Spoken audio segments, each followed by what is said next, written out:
So here is why setting a long-term vision for your business is probably better than long-term goals. Long-term goals, and the problem with them is that we don't control them. So you might set a goal around gaining X number of followers or winning X amount of business. And unless there's stuff you can do to control that, it's then outside of your control and it becomes difficult to go after. Now, that doesn't mean you don't have goals and you don't have objectives.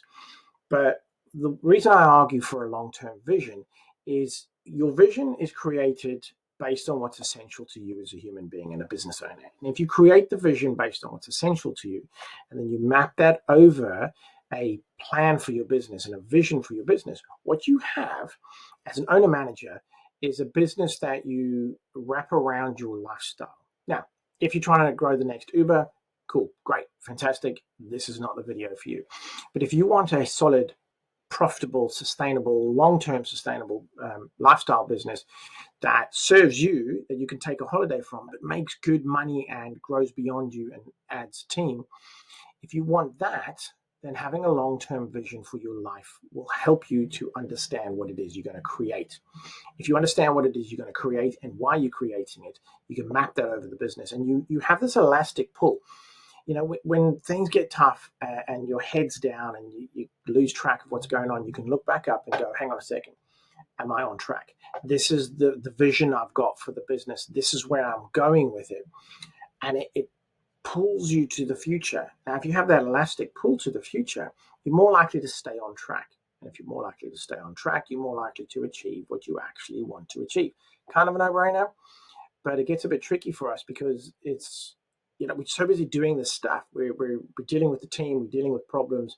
We've got clients that are complaining or happy, or like just stuff is always constantly happening in business. I once heard it described as being a business owner is somebody who deals with problems every day. It's well, you're a problem solver, and hey, nobody loves problems, or maybe you do, but that's what you are. You're dealing with problems all the time. And if you've got the vision in place and you can look up and go, am I on track? Nope, I need to course correct, or yep, I'm on track.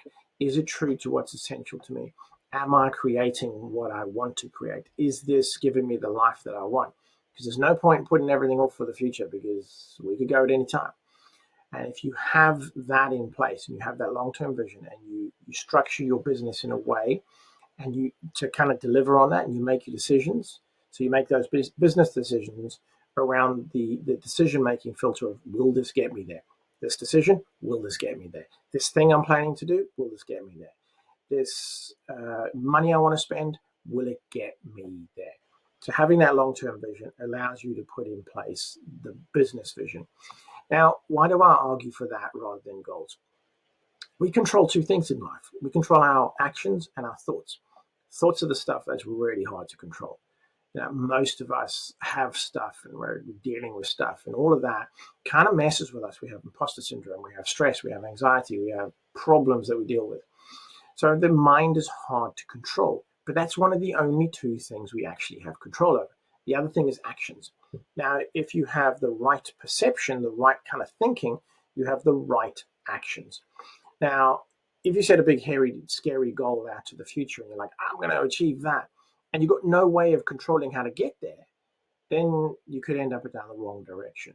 So imagine if you set short-term goals based on what you control, okay, your actions, and you set the long-term as a vision so you can course correct rather than setting this goal, you know, I'm going to achieve X by X point.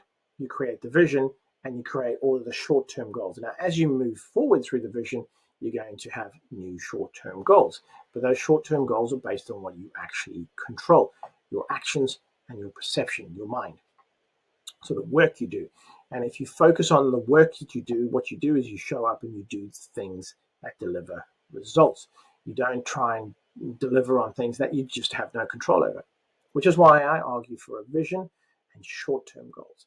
So if you're looking to grow your business and you want to take it to the next level, create a vision for your life, create a vision for your business. If you need to articulate that to your team, but you have this vision for what you want to achieve mapped over what you want for your business to help you have what you want to achieve in your life, You make your decisions using that filter, and then you set your short-term goals over what you control, your actions, and of course the actions of your team, because they're going to do hopefully the things that they're supposed to do. So that's why short-term, based on what you control, long-term, based on a vision with a path to getting your life where you want it to be and your business to where you want it to be. So hopefully that makes sense in why you would have a vision rather than long-term goals, and you would have short-term goals based on what you actually control. So if it does make sense, like and subscribe, and I will see you in the next video.